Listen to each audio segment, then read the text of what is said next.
오늘은 마태복음 5장 17절에서 20절 말씀을 가지고 하늘나라에서 큰 자가 되는 비결이라는 제목으로 말씀을 나누고자 합니다. 우리가 세상에서는 누가 큰 자입니까? 학식이 많은 사람이 큰 자이고, 또 어떤 사람이요? 돈이 많고 사회적 지위가 높은 사람이 큰 자입니다. 예수님 당시의 사람들도 똑같았습니다. 하지만 예수님께서 팔복을 통해서 어떤 사람이 복이 있는 사람인지, 어떤 사람이 큰 자인지 선언하시고, 그 다음에 소금과 빛의 비유를 통해서 제자들이 해야 할 의무를 말씀하신 후에 어떻게 세상에 소금과 빛이 될 것인지 말씀하신 것이 바로 오늘 말씀입니다. 그래서 우리는 첫 번째로 기억해야 될 것은 17절, 18절 말씀을 통해서 율법을 완성하러 오신 예수님이다라는 것을 한번 생각해 보겠습니다. 지금 현재 예수님 앞에 앉아있는 사람들 한번 상상해 봅시다. 날씨가 좋은 날 풀밭에, 산빛 아래 풀밭에 많은 사람들이 앉아 있습니다. 가난한 사람들, 병자들, 여자들, 죄인이라고 쫓겨난 사람들, 역적이라고 몰려서 쫓겨난 사람들, 이런 사람들이 지금 예수님 앞에 모두 앉아 있습니다. 이들에게 복 있다고 말씀하셨고요, 이들에게 소금과 빛이 되라고 말씀하셨습니다. 이제 이들에게, 아무것도 가진 것이 없는 이들에게 예수님께서는 복이 있다고 하셨습니다. 아마도 이들은 이제는 율법을 안 지켜도 되는가 보다. 왜냐하면 이 사람들은 율법을 잘 못 지킨 사람들이었거든요. 근데 그런 저들에게 복이 있다고 하니까, 그러면 이제는 율법 안 지켜도 괜찮은가 보다, 이렇게 생각했을 것입니다. 예수님 반대편에 서 있던, 그래서 예수님을 공격하고 비난하던 사람들도, 율법학자들, 바리새인들도 역시 이런 예수님을 보고 율법을 폐하러 온 사람이구나, 이렇게 해서 비난을 했습니다. 거기 앉아있는 이 청중들도, 예수님 앞에 앉아있는 제자들도 바로 그러한 말을 들었을 것입니다. 이것이 바로 예수님 당시 유대인들의 예수님에 대한 일반적인 평가입니다. 그 중에서 특히 예수님의 안식일에 대한 태도에 있어서 그들은 아주 심각한 부정적인 반응을 보였습니다. 예수님 당시에 예수님을 비난하던 율법학자들과 바리새인들은 그들만이 모세의 율법을 해석하고 가르칠 수 있는 권위가 있다고 생각하고 독점했던 사람들입니다. 그러나 예수님은 그들의 율법 해석을 거부했습니다. 그리고 자신의 권위로 재해석하려고 했던 것입니다. 율법학자들과 바리새인들은 이러한 예수님의 재해석을 자기들의 권위에 대한 도전으로 보았고, 그리고 율법을 폐기하러 온 자라고 비난을 했던 것입니다. 그래서 이러한 사람들의 평가를 염두에 두고 말씀을 잘못 해석하는 것을 바로잡고자 오늘 말씀을 하신 것입니다. 함께 17절, 18절을 함께 읽어보겠습니다. 내가 율법이나 예언자들의 말을 폐하러 온 줄로 생각하지 말아라. 폐하러 온 것이 아니라 완성하러 왔다. 내가 진정으로 너희에게 말한다. 천지가 없어지기 전에는 율법의 1.1획도 없어지지 않고 다 이루어질 것이다. 17절에서 율법이나 예언자들의 말이라는 말은 율법서와 예언서를 말하는 겁니다. 구약 성경을 크게 둘로 나누면 전체를 율법서와 예언서로 나눌 수 있습니다. 그래서 무슨 뜻입니까? 구약 성경 전체라는 뜻입니다. 율법이나 예언자들의 말은 구약 성경 전체를 가리키는 말입니다. 이러한 세상 사람들의 평가에 대해서 예수님은 구약 성경 전체를 완성하러 오셨다라는 말입니다. 왜냐하면 구약은 하나님과 인간과 구원에 대해서 교리적인 가르침을 포함하고 있지만 어디까지나 부분적인 계시입니다. 예수님은 그의 가르침과 사역을 통해서 이 부분적인 계시를 완성하러 오신 것입니다. 그래서 이런 사역에 대해서 어떤 이는 구약은 꽃봉오리, 신약은 활짝 핀 꽃, 또 구약은 이삭, 폐지하는 이삭, 속에 들어있는 겁니다. 배어있는 이삭이고요, 신약은 이삭이 나와서 활짝 팬 이삭, 이렇게 비교를 했습니다. 예수님의 말씀, 이런 사람들의 말처럼 구약은 바로 오실 예수님을 암시하고 있는 것이고 예수님께서 하시는 사역을 통해 완성될 것을 말하고 있는 것입니다. 예수님의 목적은 율법의 참된 뜻을 드러내는 것입니다. 다시 말하면 구약 성경의 참뜻이 무엇인가를 드러내는 것입니다. 바울도 이러한 예수님의 사역에 대해서 동일한 진리를 가르쳤습니다. 그는 로마서 10장 4절에서 그리스도는 율법의 끝마침이 되셨다라고 했습니다. 율법을 완성했다는 말입니다. 자, 그 다음에 천지가 없어질지라도라는 말이 무슨 말입니까? 우리도 이런 말 잘 쓰죠. 하늘이 무너져도 아니면 세상이 다 망할지라도 우리도 이런 말 쓰죠. 뭡니까? 영원이란 말입니다. 영원히 끝날까지 1.1획이라는 말이 뭡니까? 이 말은 그리스어나 히브리어에서 가장 작은 글자 점 이런 걸 말합니다. 아주 작은 글자. 영어로는 I자에 해당되는 글자가 그리스어에서 가장 작은 글자입니다. 바로 이런 것이, 이 말은 무슨 뜻입니까? 진짜로 무슨 I자 하나 이것이 아니라 구약 성경에 있는 내용은 철저하게 변하지 않고 그대로 보존될 것이다 라는 것입니다. 세상 사람들은 예수님이 율법을 폐하러 오셨다라고 했는데 예수님은 구약 성경에 담긴 하나님의 뜻을 온전하게 보존하러 오셨다라고 말씀하고 있는 겁니다. 자, 어떻게 하는 것이 예수님을 따라 하나님 말씀을 온전하게 보존하는 것입니까? 성경만 고치지 않고 잘 간직하고 있으면 됩니까? 아무리 성경을 그대로 간직한다고 해도 세월이 흐르면 말의 뜻이 변하기 때문에 우리는 나중에는 다른 뜻으로 이해하기 쉽습니다. 실제로 율법학자들은 구약 성경을 해석할 때 하나님의 본뜻이 아니라 자기들의 상황에 맞게 재해석을 했습니다. 그들은 상황윤리학자였습니다. 좀 어려운 말인데요. situational ethic입니다. 윤리는 고정된 것이 아니라 상황에 맞게 해석해야 된다는 것이고 때로는 뭡니까? 살인죄를 지었을지라도 상황을 봐서 그것이 괜찮으면 괜찮다. 뭐 이런 식으로 해석하는 것이 바로 상황윤리입니다. 바로 바리새인과 율법학자들은 상황윤리학자들이었습니다. 율법을 자기들 멋대로 재해석해서 수많은 조항들을 자기들 편한 대로 만들어냈습니다. 오늘날에도 구약 성경의 윤리들을 상황에 맞춰 고쳐 적용해야 된다고 하는 사람들이 많이 있습니다. 여러 가지가 있지만 예를 들어 보겠습니다. 11조는 오늘날 시대에 안 맞다. 너무 부담스러우니까 30분의 1로 고쳐야 된다. 동성애를 금지한 구절은 오늘날 상황에 맞지 않으니까 그것은 없애고 고쳐야 된다. 동성애 성향은 우리가 타고나는 것이기 때문에 그것을 가지고 뭐라고 하면 안 된다. 옛날 사람들은 그걸 몰랐기 때문에 그렇게 말하는 것이고 오늘날은 없어져야 한다. 이런 식으로 해석하는 겁니다. 바로 예수님 당시에 율법학자들이 성경을 그렇게 해석했습니다. 자, 그런데 우리가 만약 이런 세상적인 오늘날 윤리학자들이 말하는 그러한 기준에 따라서 우리가 성경을 고쳐나간다면 우리도 누구와 똑같은 사람이냐면 바리새인과 율법학자들과 똑같은 사람입니다. 그러므로 우리는 예수님은 이런 사람들을 향해서 뭐라고 했습니까? 독사의 자식들아 아니면 회칠한 무덤이라고 불렀습니다. 우리를 향해서도 역시 회칠한 무덤이라고 할 겁니다. 독사의 자식들아 서슴없이 말씀하실 겁니다. 우리가 율법을 고쳐서 우리 마음대로 율법의 조항을 많이 만들어서 잘 지킨다면 우리 상황에 맞게 고쳐서 지킨다면 여러분한테도 회칠한 무덤이라고 하고 독사의 자식들아 이렇게 부를 겁니다. 그러므로 성경만 문자적으로 지켜서는 안 됩니다. 뭘 지켜야 됩니까? 성경에 담긴 본래의 뜻이 뭐냐? 하나님이 이런 말씀을 하신 뜻이 무엇이냐?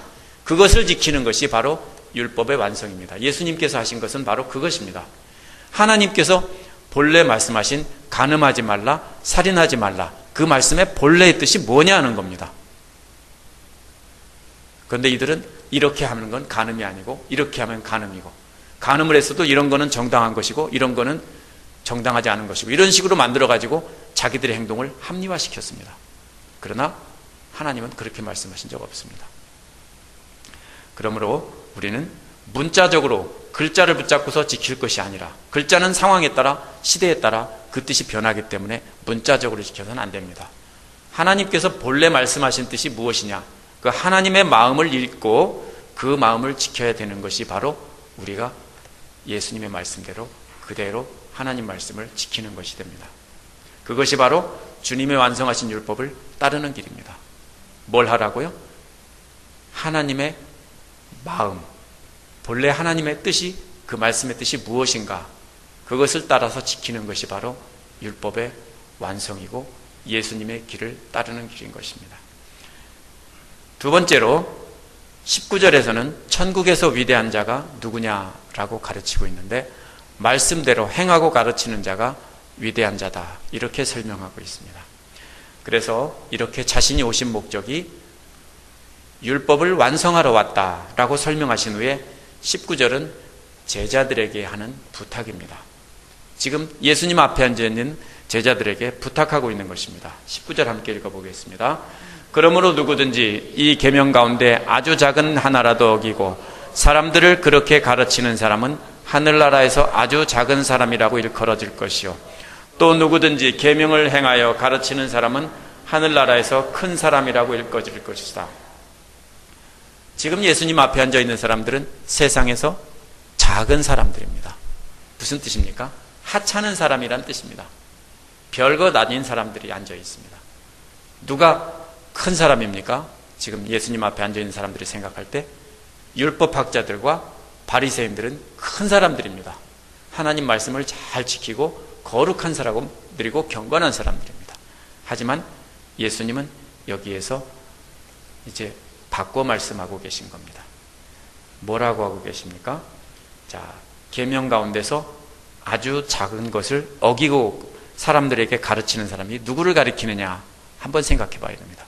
누가 하나님의 작은 계명을 어기고 그 계명 가지고서 사람들에게 가르치는 거냐, 이 말이 무슨 말입니까?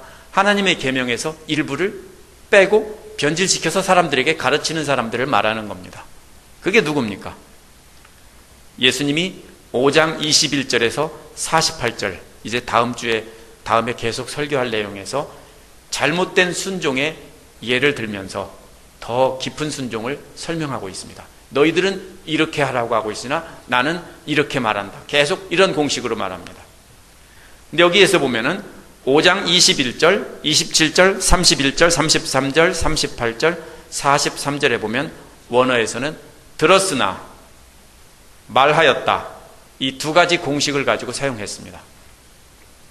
하지만 예수님이 구약 성경을 인용할 때 들었으나, 말하였다, 이런 공식을 쓴 적이 없습니다. 뭐라고 했습니까? 항상 기록하였으되. 항상 예수님은 기록하였으되라고 말씀하는 공식을 사용하면서 구약 성경을 인용하셨습니다. 한번 찾아보십시오.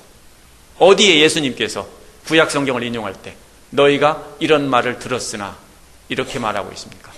예수님은 항상 기록하였으되 이렇게 말씀하고 있습니다. 그러므로 예수님께서 지금 논쟁하고 있는 것은 구약 성경이 아닙니다.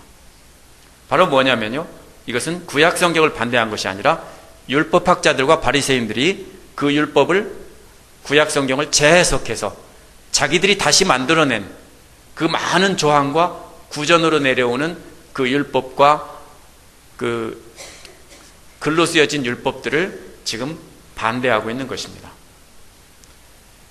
쉽게 말하면은 이들은 그것을 재해석해서 자기들이 가르침으로 계속 말로 전해줬습니다. 이것은 이렇게 해야 한다. 살인하지 말라는 게 어떤 게 살인이냐? 이런 살인은 괜찮고 이런 살인은 괜찮지 않다. 이런 식으로 자세하게 나눠 가지고서 말로써 전해줬습니다. 그것을 랍비들이, 바리새인과 율법학자들이 계속 가르쳤습니다. 그럼 예수님은 그것을 반대하고 있는 것입니다. 이 오랄 트레디션을 반대하고 있는 겁니다. 그래서 그들은 그들의 말로 한 것과는 반대로 한다는 뜻으로 22절에서 나는 너희들에게 말한다. 이렇게 말하고 있습니다. 쟤들은 이렇게 말하는 것을 너희들이 들었지? 나는 이렇게 말한다.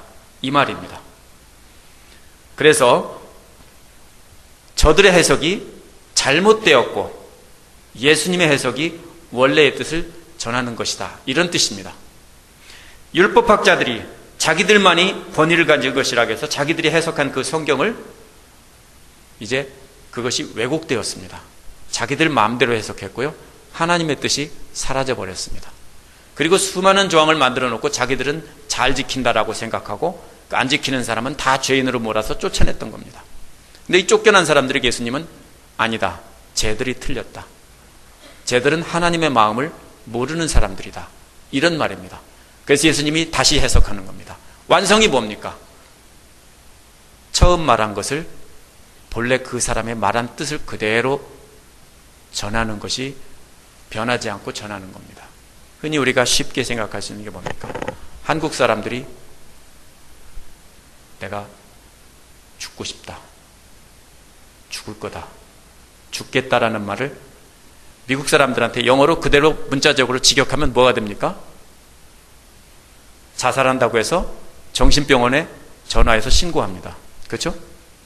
뭡니까? 뭘 모르기 때문에. 그것은 표현입니다. 힘들다라는 그 한국 사람들의 표현입니다. 그거를 이해 못하면 뭐라고 합니까? 엉뚱한 소리 하죠. 하나님의 말씀도 똑같습니다. 그 구절, 오래전에 쓰여진 그 구절을 가지고 이 율법학자와 바리새인들은 오랜 후대의 사람들입니다. 그것을 뭡니까? 자기들이 해석해서 자기들 맞게 해석하고 그것을 가르치고 그것이 하나님의 말씀이라고 뜻이라고 가르치고 있는 겁니다. 그러나 이들은 하나님의 뜻을 모르고 있고 잘못 가르치고 있는 것입니다. 그래서 예수님께서는 나는 이렇게 말한다 하면서 재해석하시고 계신 것입니다. 자, 율법학자들과 바리새인들이 구약 성경의 말씀들을 의도적으로 왜곡했다는 증거를 쉽게 찾아볼 수 있습니다. 5장 21절과 48절에 보면은 예수님께서 율법학자와 바리새인들이 구전으로 전한 내용을 인용했습니다.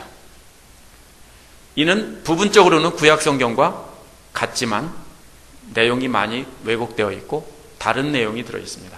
예를 들어서 5장 43절을 한번 찾아보십시오. 내 이웃을 사랑하고 내 원수를 미워하여라 하고 말한 것을 너희는 들었다 라고 되어 있습니다. 이웃을 사랑하라는 말은 레위기 19장 18절에서 나온 말이지만 원수를 미워라는 말은 구약 성경에 없는 말입니다. 이는 율법학자들이 덧붙여 왜곡한 것입니다. 율법학자들은 하나님께서 주신 말씀들을 자기들에게 맞게 고친 겁니다. 왜냐하면 만약 이웃을 사랑하라는 이웃이 만약 이웃 나라까지도 뜻한다면 그것은 자기들은 받아들일 수 없는 것입니다. 원수들이거든요. 그러면 그 이웃 나라 이방 종교를 믿는 원수들을 어떻게 사랑하냐? 아, 이거 하나님은 그 뜻이 아닐 거다. 그러니까 걔들은 미워하고 죽여버리고 이웃은 뭐가 이웃이다? 바로 유대인들 자기들끼리만 이웃이다. 이렇게 재해석을 해서 가르친 겁니다. 그래서 거기다가 뭐라고 삽입했습니까? 이웃은 사랑하고 원수는 미워하라. 왜요? 자기들은 도저히 지킬 수 없기 때문에 그것을 살짝 고쳐버린 겁니다. 어디 하나님께서 이웃은 사랑하고 원수는 미워하라고 했습니까? 예수님이 바로 말씀하신 것은 너희들이 왜곡하고 있는 것은 바로 그것이다라는 겁니다. 왜 이웃은 사랑하고 원수는 미워합니까? 뭡니까? 원수까지도 사랑해야 되는 거죠. 그게 하나님께서 본래 말씀하신 뜻인데 자기들이 받아들일 수 없다고 그것을 고쳐놨습니다. 또 31절 보십시오. 아내를 버리려는 사람은 그에게 이혼 증서를 써주어라. 이 말은 신명기 24장 1절에서 온 것입니다. 신명기와 비교해보면 한 말이 빠져 있습니다. 그게 뭐냐면요, 아내에서 수치스러운 일을 발견하여 라는 말이 빠져 있습니다. 아내에게서 수치스러운 일이 뭡니까? 이것은 5장 32절에 예수님께서 말씀하신 음행한 연구 없이와 똑같은 말입니다. 결혼했는데 아내가 뭡니까? 음행했다는 사실이 발견된 겁니다. 그럴 때는 뭡니까? 이혼 증서를 써주고 이혼할 수 있다라고 한 겁니다. 그런데 뭐를 뺐습니까? 이들은 바로 이거, 아내에게서 수치스러운 일을 발견하여라는 구약 성경에 있는 말을 빼고 그냥 뭐만 남겨놨습니까? 아내를 버리려는 사람에게는 이혼 증서를 써줘라. 뭡니까? 어떻게 음행한 아내만 버리냐? 나는 내 아내가 싫어서 버리고 싶은데. 그러니까 살짝 고쳐가지고서는 그 말 빼고서 놔두면은 하나님 말씀이야. 왜? 이혼할 때는 이혼 증서 써주면 된다고 했어. 그래서 자기 부인이 실증나면 이혼 증서 써줘서 버리고서는 합법적으로 자기는 범죄하지 않았고 하나님의 법을 지켰다. 그럼 그 여자는 어떻게 됩니까? 오늘날처럼 이혼하면 다시 결혼하고 살 수 있는 사회가 아니라 여자들은 아무에게도 보호받을 수 없는 사회가 고대 사회입니다. 그냥 버림받은 겁니다. 길바닥에 아무것도 없이 내동댕이 친 것과 똑같습니다. 그렇지만 자기들은 뭡니까? 하나님 말씀을 지켰다라고 하는 것입니다. 예수님께서 이처럼 들었으나라고 시작하여 예를 든 율법들은 구약 성경 말씀이 아니라 바리새인과 율법학자들이 구약 성경을 자기들의 해석에 따라 사람들이 아니고 자기들이 지키기 쉽도록 많은 말들을 덧붙여 놓은 것입니다. 따라서 작은 계명 하나라도 어기고 가르치는 사람은 바리새인과 율법학자들을 가리키는 말입니다. 이런 세상에서 가장 크다고 폼 잡는 사람들이 뭐라고 하고 있냐면 쟤들이 가장 천국에서는 낮은 자들이다. 거기가 천국 가면은 업사이드 다운 될 거다. 이런 말입니다. 이제 누구든지 구약 성경에서 말씀한 대로 그대로 행하면서 가르치는 사람은 천국에서 가장 위대한 사람이다. 이렇게 말하면서 자기 앞에 앉아있는 가난하고 못나고 세상에서 쫓겨난 사람들에게 너희들은 하나님의 말씀을 참뜻을 그대로 지켜서 행하고 그 받은 은혜를 다른 사람에게 그대로 가르쳐 전하라. 그러면 너희들은 천국에서 큰 자가 될 거다. 마치 바리새인과 율법학자들처럼 천국에서는 너희들이 그렇게 될 거다. 이런 말입니다. 자, 여러분도 마찬가지입니다. 하나님 나라에서 위대한 사람은 성경 공부 많이 하고 성경에 대한 지식이 많은 사람들이 아닙니다. 교회에 오래 다녔고 교회에서 주인 노릇한다고 하나님 나라에서 위대한 사람이 되는 것이 아닙니다. 만약 여러분들 중에서 누구든지 하나님의 뜻을 읽지 못하고 하나님의 마음을 읽지 못하고 여러분이 성경 말씀 구절대로 잘 지켜 행한다고 그렇게 생각하면서 거룩한 척한다고 스스로 의롭다고 한다면 여러분이 바로 율법학자고 바리새인입니다. 그러면 예수님은 여러분 향해서 똑같이 뭐라고 하십니까? 천국에서 가장 낮은 자일 것이다. 작은 자가 될 것이다. 이렇게 말씀하고 있는 겁니다. 누가 그러면 큰 자입니까? 많이 배우지는 못하고 잘 알지는 못해도 스스로 가슴을 치며 회개하면서 어떻게 하면 하나님 말씀을 변질시키지 않고 그대로 행하고 전할까? 이렇게 고민하면서 한 말씀 들으면은 주일날 한 말씀 들으면 그 말씀을 행동에 옮기면서 그것을 가지고 다른 사람들에게 너도 이렇게 해봐라. 이렇게 권하는 사람들이 바로 천국에서 가장 큰 사람입니다. 다시 말하면 하나님의 은혜를 알고 하나님의 마음을 알고 그 체험한 것을 사람들에게 가르치는 사람이 가장 위대한 사람인 것입니다. 그러므로 여러분은 모두 말씀대로 행하면서 그 말씀이 하나님께서 뜻하시는 것이 무엇인가를 하나님의 마음을 읽어서 그 말씀대로 지켜 행하면서 다른 사람들에게 가르쳐서 천국에서 바리새인과 율법학자처럼 위대한 자로 인정받는 그런 여러분들 되시기를 축원합니다. 세 번째로는 천국에 들어갈 자가 어떤 자냐? 이것은 앞에서 이미 다 말했습니다. 말은 끝났는데 그럼 뭡니까? 반대로 말하고 있는 겁니다. 이렇게 하면은 천국에 못 간다라고 한 번 더 강조하는 겁니다. 오늘의 핵심은 뭡니까? 말씀대로 행하면서 가르치는 사람이 가장 위대한 사람이고요. 만약에 20절에서 말씀한 것처럼 그렇게 하는 사람들은, 율법학자와 바리새인처럼 그렇게 하는 사람들은 천국에 못 간다라는 말을 한 번 더 강조한 겁니다. 그러므로 천국에 들어갈 자가 누구냐? 20절에 보면은 마음 깊이 하나님의 뜻을 따르는 자가 천국에 들어간다는 것입니다. 20절은 앞에서 간접적으로 비교한 바리새인과 율법학자들을 예수님 앞에 앉아있는 이 제자들과 비교하고 있는 것입니다. 얼만큼 해야 세상의 소금과 빛이 될 수 있을까라고 말하는 겁니다. 너희들이 얼만큼 해야 되는 줄 아냐? 하는 겁니다. 20절 함께 보겠습니다. 내가 너희에게 말한다. 너희의 의가 율법학자들과 바리새파 사람들의 의보다 낫지 않으면 너희는 하늘나라에 들어가지 못할 것이다. 굉장히 충격적인 말입니다. 이제 제자들은 율법 대부분을 어기고 지키지 못한 이 예수님 앞에 있는 제자들은 율법학자들과 바리새인들의 의보다 낫지 않으면 하늘나라에 들어가지 못한다라고 하고 있습니다. 이 말이 얼마나 충격적인 말인가 한번 생각해 봅시다. 이들은 율법학자들과 바리새인들로부터 의롭다는 말의 반대말인 죄인이란 소리를 들은 사람들입니다. 알겠습니까? 지키지 못해서 죄인이란 소리를 듣고 아예 예배드리지 못하도록 쫓겨난 사람들입니다. 이들은 영적 파산자들인데 예수님 앞에 나와서 은혜 받고 이제는 하나님만 의지하고 살겠습니다라는 고백만 한 사람들입니다. 아무것도 한 게 없는 사람들입니다. 단지 받은 은혜 너무 감사해서 어떻게 하면 하나님을 기쁘게 할까? 이런 마음만 가지고 있는 사람들이고 실제로 행동을 한 건 아무것도 없습니다.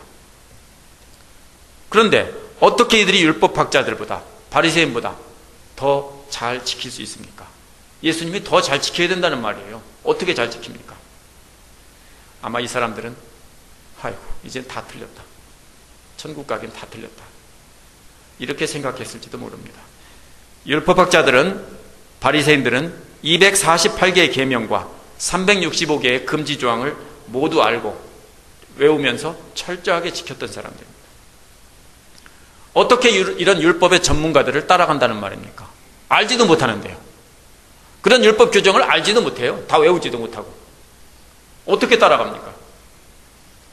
이제 제자들도 율법학자들과 바리새인들처럼 율법을 지키는 행위로 구원받는다는 뜻입니까? 그러면 예수님은 금방 말한 것과 어떻게 됩니까? 모순이 됩니다. 심령이 가난한 자는 복이 있나니 천국에 저희 것이며 그랬잖아요. 그게 뭐냐면 아무것도 없어서, 율법적으로 지킨 게 아무것도 없어서 하나님만 의지합니다. 나는 아무것도 없습니다. 이렇게 고백하는 사람이 복이 있다고 해놓고서는 왜 갑자기 뒤집어서 율법학자들과 바리새인들보다 더 잘 지키지 않으면 천국 못 간다고 해요? 자, 그렇다면 예수님은 정신없는 사람입니다. 금방 말한 것을 금방 뒤집는 게 됩니다. 이 말의 뜻은 바리새인들이 율법 230개를 지킬 때 제자들은 240개를 지켜야 된다는 뜻이 아닙니다. 그렇게 지키는 것은 바리새인과 율법학자를 따를 사람이 아무도 없습니다. 그렇다면 율법학자들과 바리새인들이 어떤 문제점이 있었기 때문에 이제 예수님 앞에 앉아있는 제자들이 그 문제점을 극복하지 않으면 안 된다라고 말하고 있습니까? 바리새인과 율법학자들이 잘못된 그것을 극복하지 않으면 안 된다는 말입니다. 그 잘못된 점이 뭡니까? 저들이 가진 의라는 말이 뭡니까? 저들의 문제점은 외적이고 형식적인 순종이었습니다. 자기들이 만든 율법의 글자 하나하나를 철저하게 엄격하게 순종하려고 했다는 사람입니다. 따라서 이들의 의보다 나아야 된다는 말은 하나님께서는 이보다 훨씬 더 나가기를 원하신다는 뜻입니다. 하나님이 기뻐하시는 의는 이렇게 그들처럼 겉으로 드러나는 의를 지키는 것이 아니라 내적인 의이기 때문입니다. 하나님은 의를 행하는 사람의 마음과 동기를 보십니다. 자, 불쌍히 여기는 마음이 없이 그냥 자기가 가진 돈 몇 푼 던져줬으면 부자들은 많이 할 수 있습니다. 그렇죠? 부자들은 많은 의를 얻을 수 있습니다. 오늘도 $10 주고 내일도 $10 주고 모레도 $10 주고 아니면 매일 $100씩 여러 사람에게 나눠줄 수 있는 사람도 많이 있습니다. 그러면 그 사람들은 훌륭한 사람이고, 돈이 없어서 1불도 다른 남에게 주지 못한 사람은 의롭지 않은 사람입니까? 뭐가 문제입니까? 애통하는 마음으로, 불쌍히 여기는 마음으로 다른 사람에게, 형제에게 일부를 도와줬으면 그는 어떻게 한 겁니까? 하나님 뜻대로 행한 자입니다. 그래서 하나님께서는 뭘 보신다는 겁니까? 그 겉으로 얼만큼 지켰다, 내가 몇 년 동안 주의를 지켰고, 내가 11조를 몇 년 동안 얼만큼 했고, 이게 중요한 게 아니라는 겁니다. 뭡니까? 그 마음과 동기를 보신다는 겁니다. 하나님. 그 마음과 동기로 하나님 말씀에 따르지 않는 사람은 필요 없다는 겁니다. 하나님께서 원하시는 이러한 의가 예레미야와 에스겔이 예언했습니다. 의에 대해서 먼저 함께 예레미야 31장 33절을 읽어보겠습니다. 제가 실수로 파워포인트도 안 넣습니다. 제가 읽어드리겠습니다. 그러나 그 시절이 지난 뒤에 내가 이스라엘 가문과 언약을 세울 것이니 나는 나의 율법을 그들의 가슴 속에 넣어주며 그들의 마음판에 새겨 기록하여 나는 그들의 하나님이 되고 그들은 나의 백성이 될 것이다. 나 주의 말이다. 핵심되는 말이 뭡니까? 어디에다 둔다고요? 가슴에 넣어주고 마음판에 새겨준다고요. 왜요? 이 예레미야가 예언하던 당시에 사람들은 뭡니까? 역시 예수님 당시의 사람들과 똑같이 율법을 어떻게만 지켰어요? 형식적으로 내가 몇 개 지켰다, 나는 얼마큼 했다, 이런 사람들이었습니다. 마음은 하나님에게서 떠난 사람들이었습니다. 그럴 때 앞으로 이제 때가 이르면은 하나님께서 어떻게 할 거라고요? 진심으로 하나님을 섬기고 마음으로 하나님을 따르고 하나님의 뜻에 따르는 사람들을 내 백성으로 삼을 것이다라는 겁니다. 형식적으로 따르는 사람은 이제 필요 없다라는 예언입니다. 또 에스겔 36장 27절에 보면 너희 속에 내 영을 두어 너희가 나의 모든 율례대로 행동하게 하겠다. 그러면 너희가 내 모든 규례를 지키고 실천할 것이다. 에스겔이 예언한 것도 뭡니까? 현재 어떻게 하고 있다는 얘기입니까? 하나님이 명령하신 대로 지키지 않고 있다는 겁니다. 어떻게 지킨다는 겁니까? 내 영을 두어 성령이 그 사람에게 함께하지 않으면 아무도 하나님의 뜻을 알 수도 없고 그 뜻대로 지킬 수도 없다는 말입니다. 이 두 구절을 보면 뭡니까? 하나님께서 율법을 우리 마음에 넣어주시고 또 그 율법을 하나님의 마음을 알 수 있는 성령도 우리 마음에 넣어주신다고 두 가지 약속을 동시에 하신 것입니다. 따라서 예수님께서 말씀하시는 의는, 율법과 의는 우리 안에 있는 성령의 도우심으로 우리 마음으로 지키는 것을 말하는 것입니다. 마음 다해 지키는 것을 말하는 것입니다. 어떤 것이 하나님의 뜻인가? 하나님의 뜻을 알고 그 뜻대로 힘써 행하는 것이 바로 여기서 말하는 참된 의인 것입니다. 왜냐하면 율법학자들과 바리새인들은 겉으로 드러나는 형식적인 의만 가지고도 충분하다고 잘못 생각했기 때문입니다. 다른 종교에서도 바리새인과 율법학자들처럼 하는 경우가 많이 있습니다. 어떻게 합니까?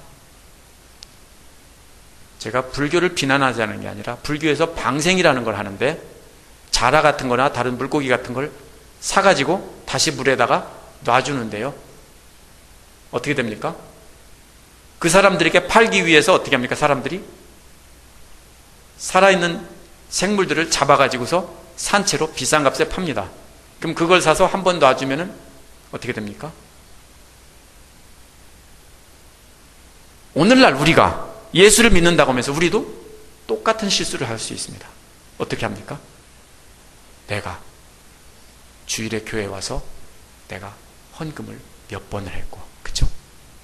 내가 레드크로스에 돕기를 몇 번을 했고, 이렇게 하면서 내가 뭘 했다고 생각합니까? 의롭다고 생각합니다. 그것은 사람들 보기에는 의로울 수 있습니다. 하지만 하나님 보시기에는 아닙니다. 어떨 때입니까? 횟수가 많든 적든 그 마음 속에서 진정으로 하나님의 마음을 품고 하나님의 뜻을 깨닫고 그것을 행했다면 그는 의로운 사람이고요. 하나님의 마음 없이 형식적으로 하기 싫은데 억지로 체면 때문에 남들 때문에 했다면 아닌 것입니다. 자, 쿰란 동굴에서 발견된 에세네파 사람